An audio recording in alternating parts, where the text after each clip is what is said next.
Hello guys, how are you doing? जैसा कि हमने लास्ट एपिसोड के अंदर देखा था कि डीमन गोड शीडी वहाँ पर आ गई थी और वो बहुत ही ज़्यादा तबाही मचा रही होती है। लॉन्ग हाउचन और बाकी सारे सोल्जर्स के ऊपर वो काफ़ी बुरे तरीके से अटैक कर रही थी। साथ ही यहाँ पर उसने ढेर सारे सोल्जर्स को काफ़ी बुरे तरीके से कोमा में डाल दिया था, जिससे कि यहाँ पर एक्सोर्सिज्म पास के ऊपर काफ़ी ज़्यादा बुरे तरीके से अफेक्ट भी पड़ रहा होता है। इसी के साथ इस एपिसोड की स्टार्ट होती है और हमें देखने के लिए मिलता है कि यहाँ पर डीमन गोडशीडी अभी भी वहीं पर मौजूद थी। इवन वो काफ़ी ज़्यादा गुस्सा भी हो चुकी होती है। लॉन्ग हाउचन और साथ ही सैर दोनों को वो धमकी दे रही थी और कह रही होती है कि ऐसा लग रहा है कि अब तो मुझे अपने पुराने रास्ते को अपनाना ही होगा, क्योंकि यहाँ पर तुम किसी नए तरीके से तो बिल्कुल भी बाज नहीं आ रहे हो। ये कहते साथ ही वो तुरंत यहाँ पर एक फ्लावर फॉर्मेशन बनाने लग जाती है और उसके अराउंड वहाँ पर एक लोटस आ गया था जो कि चारों ही तरफ से उसको घेर लेता है और साथ ही वो उसके अंदर कवर भी हो रही होती है। और ये भी कह रही थी कि मुझे तो ये लग रहा है कि मैं तुम्हारे साथ में कुछ ज़्यादा ही जेंटल हो गई हूँ, बट डार्लिंग तुम परेशान नहीं हो क्योंकि तुमने मुझे डिसओबे किया है, तो तुम्हें पता होना चाहिए कि इसका तुम्हें क्या डिसएडवांटेज हो सकता है। ये कहते साथ ही कह रही होती है कि अब मैं तुम्हें अपनी ट्रू स्ट्रेंथ के बारे में फील करवाऊंगी। उसकी ट्रांसफॉर्मेशन हमें नज़र आ रही थी जहाँ पर उसके पीछे विंग्स आ चुके होते हैं। उसकी बॉडी के अंदर काफ़ी मेजर चेंजेस हमें देखने के लिए मिलते हैं और एक काफ़ी बड़ा सा लाइट ब्लास्ट भी हमें दिखाया जाता है। इवन यहाँ पर जो उसके बॉडी के अंदर से एनर्जी रिलीज़ हो रही थी, वो एनर्जी बहुत ही ज़्यादा होती है। इवन वो इतनी ज़्यादा मात्रा में प्रोड्यूस हो रही थी कि यहाँ पर इन लोगों की हालत ख़राब हो चुकी होती है। हाउचुन और सैर दोनों के ही मुंह से काफ़ी ज़्यादा ब्लड आ रहा होता है और यहाँ पर हाउचुन ये कहने लगा था कि वाकई में इसकी पावर तो अनलिमिटेड है। ऐसा लग रहा है कि यहाँ पर ये बहुत ही ज़्यादा ख़तरनाक तरीके से अब हमारे ऊपर अटैक करेगी। साथ ही यहाँ पर इस लेडी शीडी को दिखाया जाता है जो कि ये कह रही थी कि तुमने मुझे सबमिट नहीं किया, बट ठीक है, स्टिल मैं तुमको एक और चांस देती हूँ। तुमको मुझे सबमिट कर देना चाहिए, क्योंकि अगर तुम ऐसा करती हो तो मैं अभी भी तुमको जाने दूंगी। लेकिन तभी यहाँ पर लॉन्ग हाउचन और सैर को दिखाया जाता है जो कि दोनों बिल्कुल भी रेडी नहीं थे यहाँ पर गिव अप करने के लिए।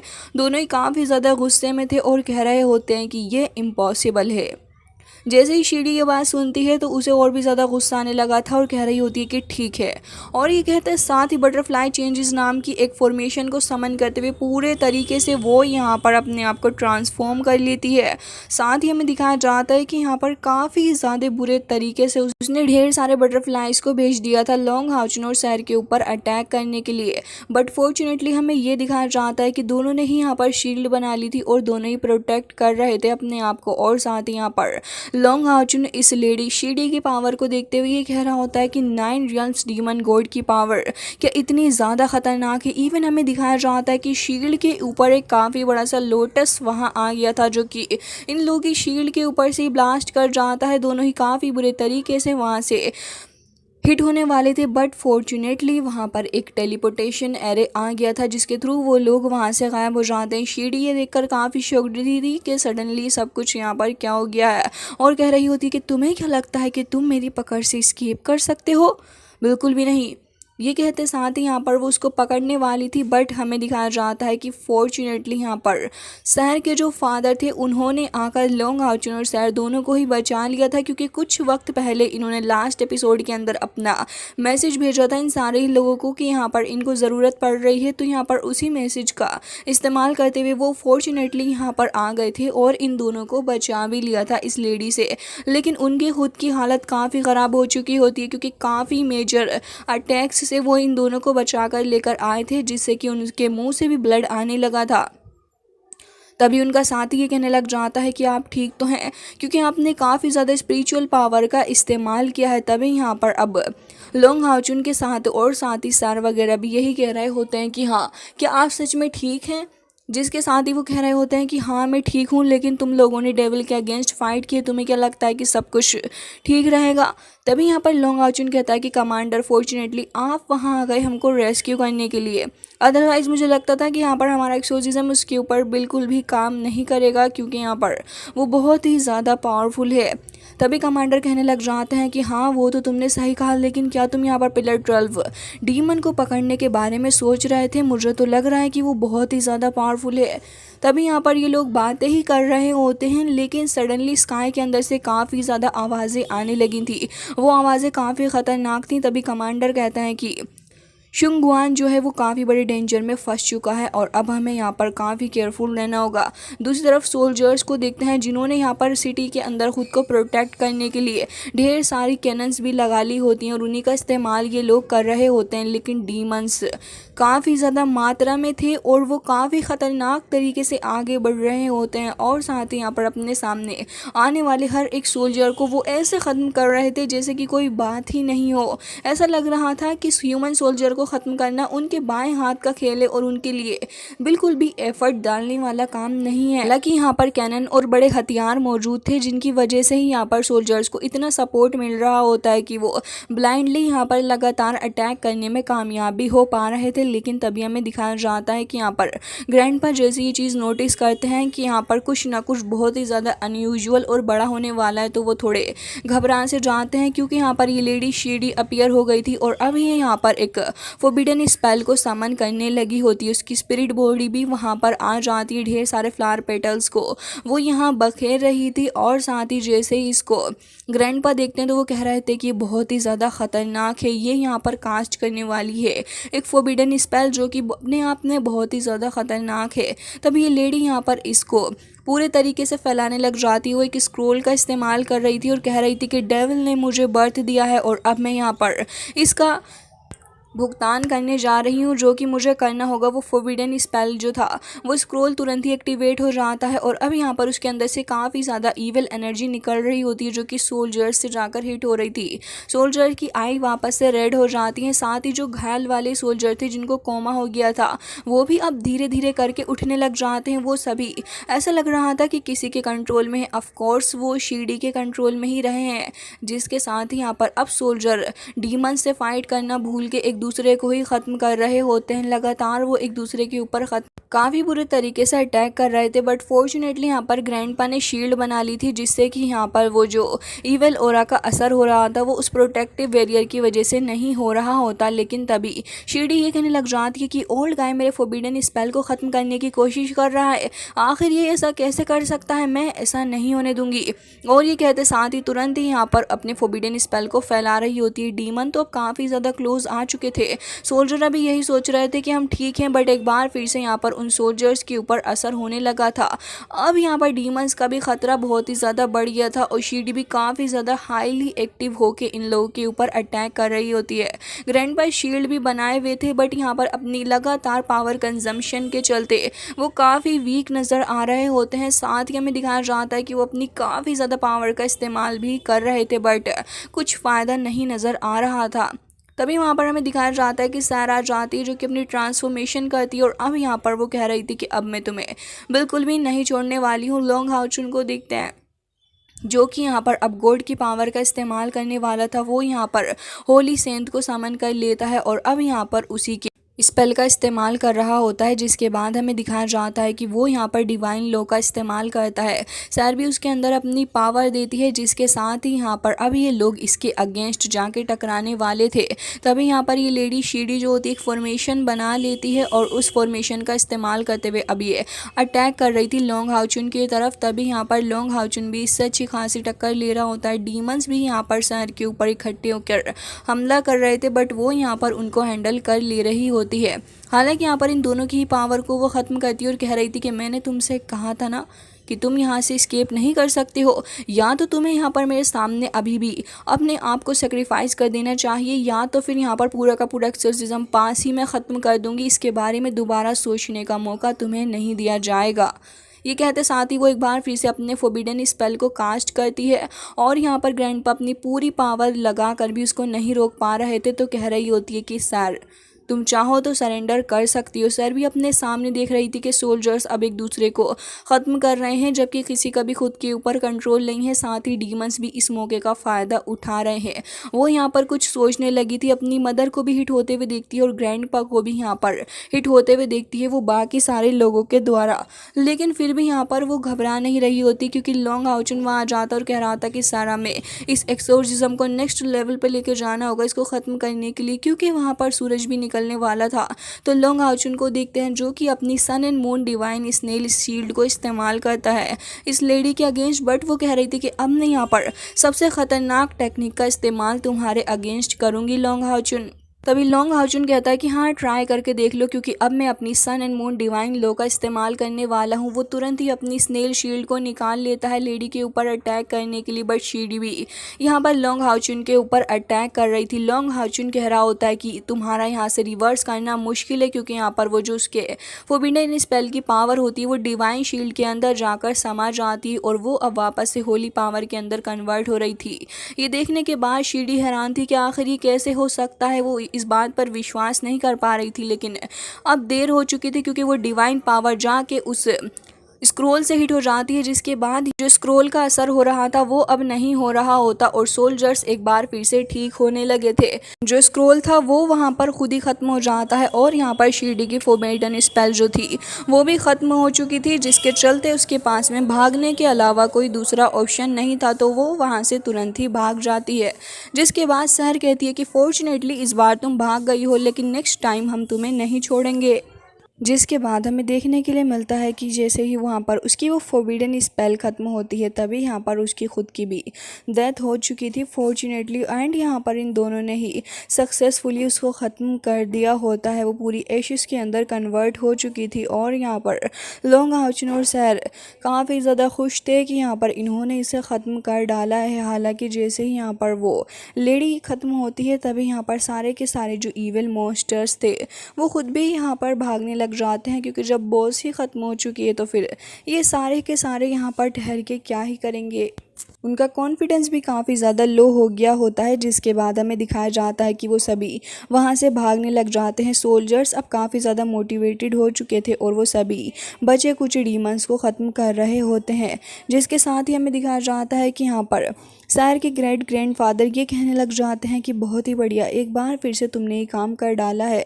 जिसके साथ ही हमें देखने के लिए मिलता है कि सैर कह रही थी कि अब अगर ये नेक्स्ट टाइम अगर हमारे सामने आए तो हम इन्हें ख़त्म ही कर डालेंगे। लोंग हाउचुन हमें डरना नहीं चाहिए।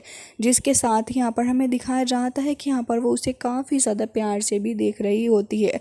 जिसके बाद सारे ही सोल्जर्स के सामने एक बार फिर से ग्रैंडपा अनाउंस करते हैं कि तियानजिन जो है इन्होंने काफ़ी अच्छा काम किया है हमारी लेडी के साथ में और इन्होंने 9th लेवल डीमन को ख़त्म कर डाला है, जो कि एक बहुत ही ज़्यादा अच्छी बात है। और मैं समझता हूँ कि इससे ज़्यादा बढ़िया और कुछ भी नहीं हो सकता। इन्होंने हमारी फोर्स को भी बहुत ही ज़्यादा सपोर्ट किया और साथ ही डीमन पिलर को भी ख़त्म कर दिया है। तो इसी वजह से मैं यहाँ पर इन्हें इस जगह का ये हारमनी बैलेंस करने के लिए मास्टर ऑफ असैसिन होल बनाता हूँ और ये टोकन भी इसको देता हूँ। जिसके बाद लोंग हाउचुन खुशी खुशी इस टोकन को लेता है और बाकी सारे सोल्जर्स वहीं उसकी रिस्पेक्ट में झुक चुके थे। जिसके साथ ही ग्रैंडपा भी कह रहे होते हैं कि आपने सच में बहुत ही ज़्यादा अच्छा काम किया है और अब हम ऐसे ही ज़मीन को चीरते हुए इन सारे के सारे डीमंस को ख़त्म कर डालेंगे। लोंग हाउचुन भी यहाँ पर उनकी बात से मोटिवेट हो जाता है। जिसके बाद हमें दिखाया जाता है कि सभी यहाँ पर काफ़ी खुश थे। तो सारे के सारे लोग अब यहाँ पर लाल तंस को जला रहे होते हैं और साथ ही हमारा लोंग हाउचुन और सैर जो थे वो दोनों भी लालटेन जला रहे होते हैं, क्योंकि यहाँ पर खुशी का काफ़ी ज़्यादा माहौल था। सभी को काफ़ी ज़्यादा अच्छा फील हो रहा होता है। सैर और लोंग हाउचुन को देखते हैं जो कि अभी काफ़ी ज़्यादा करीब थे, क्लाउड्स के दोनों ही काफ़ी ज़्यादा ऊपर होते हैं। और यहाँ पर सैर भी इन लालटेन्स को देख के बहुत ही ज़्यादा खुश नज़र आ रही थी। तभी लोंग हाउचुन भी उसको देखने लग जाता है। तभी यहाँ पर अब सैर कहती है कि लोंग हाउचुन मुझे तुमसे कुछ कहना है, और साथ ही यहाँ पर काफ़ी प्यार से लोंग हाउचुन की तरफ देखने लग जाती है। तभी लोंग हाउचुन भी कहता है कि हाँ देखो मैं तुम्हारे सामने खड़ा हूँ, तुम जो चाहे वो कह सकती हो मुझसे। अभी वो लोंग हाउचुन की तरफ को देखते हुए कहती है कि finally I am deeply in love with you. और उसके बाद कहती है कि हर बार जब भी मैं फ़ाइट कर रही होती हूँ या फिर कुछ भी करती हूँ मैंने हमेशा तुम्हें अपने साथ ही देखा है लोंग हाउचुन, तुम हमेशा ही मेरे साथ खड़े रहे हो। और मैं ये बात तुमसे पहले नहीं कह पाई क्योंकि मैंने अपनी सारी मेमोरीज़ को खो दिया था और मुझे मेरे पास्ट के बारे में कुछ भी नहीं पता और ना ही ये पता है कि पास्ट में मैं कैसी पर्सन रही हूँ। लेकिन इन सभी बातों को हटाकर अगर मैं एक चीज़ देखती हूँ तो मुझे हमेशा ही ये लगता है कि हर बार तुम मेरे साथ ही खड़े रहे हो और मैंने हर एक कदम तुम्हें अपने साथ ही खड़ा हुआ देखा है। जिस वजह से लोंग हाउचुन अब चाहे मेरी मेमोरीज़ आए ना आए लेकिन मुझे पता है कि मैं सहर हूँ और फाइनली अब मैं तुमसे बिल्कुल भी नहीं डरती। जिसके बाद लोंग हाओचुन भी जैसे ही इस बात को सुनता है तो वो काफ़ी ज़्यादा खुश हो गया था और कह रहा था कि मेरे लिए तुम हमेशा वही सैर रही हो जो तुम हो, भले ही तुम दुखी हो, भले ही तुम गुस्सा हो या फिर कुछ भी रहा हो, मैंने तुम्हें हर एक इमोशन के साथ में देखा है और इसी वजह से चाहे तुमने अपनी मेमोरी भी क्यों ना खो दी हो या फिर तुम्हारी मेमोरी तुम्हारे पास भी रहे तब भी मैंने तुम्हें हमेशा सेम नज़रों से ही देखा है और मैं इसी वजह से तुम्हें हमेशा ही बहुत ही ज़्यादा लाइक करता हूँ। और यहाँ पर हमें दिखाया जाता है कि एक छोटा सा किस भी इन लोगों का हो जाता है, जिसके साथ ये सीन कट होता है। और अब हमें दिखाया जाता है कि होली कॉर्न किंग वहाँ पर आ जाता है, जिसके बाद वो यहाँ पर लोंग हाओचुन और सैर को लेने के लिए ही आया था, क्योंकि अब ये लोग यहाँ से जा रहे हैं अपने फ्रेंड से मिलने के लिए। तो एनसिस्टर यहाँ पर लोंग हाओचुन को कहते हैं उसका ध्यान रखने के लिए। साथ ही लोंग हाओचुन के अलावा जो सैर होती है वो अपनी मदर से मिल रही थी। उसकी मदर काफ़ी ज़्यादा उदास नज़र आ रही होती है और काफ़ी इमोशनल भी। वो उससे कहती हैं कि देखो अपना ख्याल रखो, मुझे नहीं पता कि हम लोग कब नेक्स्ट टाइम मिलेंगे, प्लीज़ अपना ख्याल रखना। वो दोनों उस यूनिकॉर्न किंग के ऊपर सवार होकर वहाँ से चले जाते हैं, जबकि उसकी मदर यहाँ पर काफ़ी ज़्यादा दुखी हो रही थी सैर को जाता हुआ देखकर। जिसके बाद हमें दिखाया जाता है कि लोंग हाओचुन और सैर दोनों ही डिवाइन यूनिकॉर्न के ऊपर सवार होकर काफ़ी लंबा सा एक सफ़र तय करते हैं। दोनों ने ही काफ़ी ज़्यादा वक्त साथ में स्पेंड किया था इस सफ़र के दौरान, क्योंकि वो जो नेक्स्ट जगह पर ये लोग जाने वाले हैं वो काफ़ी ज़्यादा दूर थी। हालांकि जैसे ही ये लोग अपनी डेस्टिनेशन के ऊपर पहुँचते हैं तब हमें पता चलता है कि ये लोग जियालिंग पास में आए हुए हैं और यहाँ पर 6 मेजर पासिस के अंदर इसका जो डिफेंस है वो सबसे ज़्यादा स्ट्रॉन्ग भी है, जिसकी वजह से इसकी एक खास पोजीशन है। जैसे ही ये लोग इस पास में आते हैं तो सोल्जर इन्हें रोकने की कोशिश कर रहे थे, बट लोंग हाओचुन अपना टोकन दिखाता है, जिसकी वजह से यहाँ पर वो सोल्जर्स उसको अलाउ करते हैं अंदर एंटर करने के लिए। लोंग हाओचुन वहाँ से जा ही रहे थे तभी यहाँ पर कुछ स्टूडेंट्स वहाँ आ जाते हैं और कह रहे थे कि तुम यहाँ पर क्या कर रहे हो, मेरा नाम लिंग फैंग है और मैं यहाँ का डिप्टी कमांडर हूँ। और काफ़ी ज़्यादा पोलाइटली होके दोनों से ही बात करने लगा था वो लड़का। तभी लोंग हाओचुन बता रहा होता है कि हम यहाँ पर आए हैं अपने फ्रेंड्स को ढूंढने के लिए, तो क्या तुम यहाँ पर नाइट हॉल के बिहाफ पर हमें बता सकती हो कि आखिर इस जगह पर हमारे फ्रेंड्स हमें कहाँ मिलेंगे। तभी यहाँ पर वो लड़का पूछने लग जाता है कि आपके फ्रेंड का नाम क्या है। तभी लोंग हाओचुन बताता है उसका नाम लिनशिन है और काफ़ी ज़्यादा खुशी से बता रहा होता है। ये बंदा फैंग भी जैसे ही लिनशिन का नाम सुनता है तब यहाँ पर काफ़ी ज़्यादा पोलाइटली होकर देख रहा था लोंग हाओचुन को और कह रहा होता है कि अच्छा तो आप लिनशिन के फ्रेंड हो। जिसके साथ ही वो कह रहा होता है कि अच्छा ठीक है मैं उसको बुला कर लाता हूँ, आप मेरे साथ आओ। लोंग हाओचुन और सैर तो उसके साथ ही चलने लगते हैं, लेकिन यहाँ पर तुरंत ही एक शील्ड एक्टिवेट हो गई थी, जिसके साथ ही यहाँ पर सैर को काफ़ी गुस्सा आता और कह रही थी कि आखिर तुम क्या करने की कोशिश कर रहे हो। तब ये बंदा फैंग अपना असली चेहरा दिखाता और कह रहा था कि असल में मैं यहाँ पर तुम लोगों को बताना भूल गया, तुम जिसके लिए यहाँ पर आए हो। और साथ ही यहाँ पर काफ़ी ज़्यादा हंसी उड़ा रहे होते हैं दोनों की और मजाक बना रहे थे और कह रहे थे कि तुम उस पागल लिनशिन से मिलने के लिए आए हो है ना। तभी सैर को काफ़ी गुस्सा आता है तो वो शील्ड तोड़ के इस बंदे के ऊपर अटैक करती है। उसका क्रैक जो था वो ऑलमोस्ट उसकी आई पे हिट होने वाला था, लेकिन इन लोगों ने यहाँ पर डिफेंस सिस्टम लगा दिया होता है, जिसकी वजह से वो ऑटोमेटिकली एक्टिवेट हो गया था और इन दोनों के ऊपर चारों ही तरफ से काफ़ी सारे अटैक्स आकर हिट होने लग जाते हैं। जैसे ही यहाँ पर लोंग हाओचुन इस सिचुएशन को देखता है तो वो समझ जाता है कि यहाँ पर सिचुएशन बिल्कुल भी ठीक नहीं है और यहाँ पर उसे अपना डिफेंस खुद ही करना होगा। तो वो तुरंत ही यहाँ पर अपनी sun and moon snail shield निकाल लेता है और यहाँ पर जैसे ही चारों ही तरफ से उसके ऊपर अटैक आने लगे थे तब यहाँ पर वो खुद को बचाने के लिए अपनी शील्ड का भी इस्तेमाल करने लगा था। लेकिन इतनी ही देर में वहाँ पर लिनशिन की एंट्री हो जाती है, जो कि काफ़ी गुस्सा होता है इस लड़के फैंग से और कहता है कि आखिर मेरे फ्रेंड्स को हाथ लगाने की हिम्मत भी किसने की है। और साथ ही वो अपनी फायर चारों ही तरफ फैला देता है, जिसके साथ ही यहाँ पर ये जो आइस क्रिस्टल अटैक थे वो ख़त्म होते हैं और ये फैंग और इसके दोस्त वगैरह वो सभी पीछे को हट जाते हैं। जिसके बाद लिनशिन वहाँ पर आके खड़ा हो गया था और साथ ही यहाँ पर जैसे ही लोंग हाओचुन लिनशिन को देखता है तो वो काफ़ी ज़्यादा खुश होता है, क्योंकि पूरे 1 साल के बाद जो ये लोग मिल रहे हैं।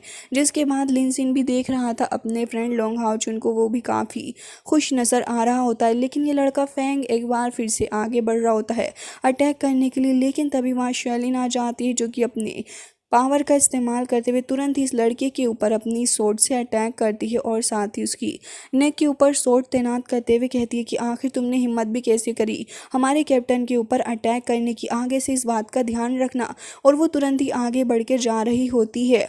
लॉन्ग हाउचुन से मिलने के लिए। लॉन्ग हाउचुन भी उसको देखकर काफ़ी खुश होता है और कहता है कि सिस्टर तुम यहाँ पर आ ही गई हो। तभी ये लड़का वहाँ उठकर खड़ा हो जाता है और कह रहा होता है कि तुम्हारा खुद का आर्म टूटा हुआ है और तुम यहाँ पर आके इतना ज़्यादा एटीट्यूड कैसे दिखा रही हो। जैसे ही लोंग हाउचुन ये चीज़ सुनता है तो तब यहाँ पर वो शेलिन के आर्म को देखता है जो कि यहाँ पर वाकई में टूट गया था और अब यहाँ पर एक आर्टिफिशियल हैंड उसको देखने के लिए मिलता है, जिसे देखने के बाद लिनसिन बहुत ही ज़्यादा उदास होता है, शेलिन भी और साथ ही लोंग हाउचुन को तो विश्वास ही नहीं हो रहा था। तभी लिनसिन को और भी ज़्यादा गुस्सा आ जाता है। वो अपनी फार को इकट्ठा करके इनके ऊपर अटैक करता और कह रहा था कि तुम्हारी हिम्मत भी कैसे उसको ऐसे कहने की। वो ऑलमोस्ट फेंग के ऊपर अटैक करने वाला था, लेकिन तभी वहाँ एक टोर्नेडो आ जाता है जो कि उसकी पावर को सप्रेस करता है और हमें यहाँ की लेडी दिखाई जाती है जो कि कह रही थी कि अगर तुम्हें यहाँ पर फाइट करने का इतना ही शौक है तो फिर तुम क्यों ना कल वाले गेम के अंदर फाइट करके अपने आप को प्रूफ ही कर दो। आखिर यहाँ पर फाइट करके तुम्हें हासिल ही क्या होएगा। तभी लिनसिन कहता है कि ठीक है, कल के मैच के अंदर मैं तुम्हें देख लूँगा और कह रहा होता है कि कैप्टन यहाँ से चलो हम कहीं और बात करेंगे। और वो सारे के सारे वहाँ से जाने लगते हैं, लेकिन लिनसिन जब उस जगह से गुजर रहा था तो ऐसा लग रहा होता है कि शायद इस लड़की के साथ में कुछ ना कुछ प्रॉब्लम ज़रूर से ही चल रही है। तभी यहाँ पर लोंग हाउचुन पूछता है कि सिस्टर शेलिन के हाथ में आखिर क्या हो गया है और ये कल किस चीज़ का गेम होने वाला है। जैसे ही लिनसिन इस बात को सुनता है वो थोड़ा उदास नज़र आ रहा था।